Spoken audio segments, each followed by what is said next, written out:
شايف ناس بتتكلم ان مصاريف التسويق بتقل لما الشركة بتاعتك بتكبر، وده غلط تماما.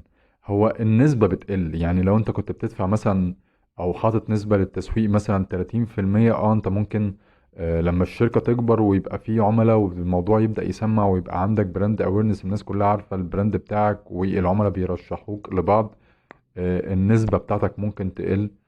انما ده معناها برضو ان انت المصروف بتاعك كبير. يعني على سبيل المثال، لو انت ب 100,000 جنيه مثلا كنت بتصرف عليهم 30,000 جنيه تسويق مثلا، مع الوقت ولما الشركة هتكبر هتبقى بتعمل مثلا 500,000، بس النسبة بتاعتك هتقل تبقى 25%. ال 25% من ال 500,000 لسه أكبر من 30,000 جنيه. فاهم قصدي؟ بس في نفس الوقت النسبة بتقل، وده معناه ان انت كده بتنجح، وان في بيتفتح لك قنوات تسويق جديدة، وبتقدر ان انت تدخل عملاء بطرق مختلفة. سلام عليكم.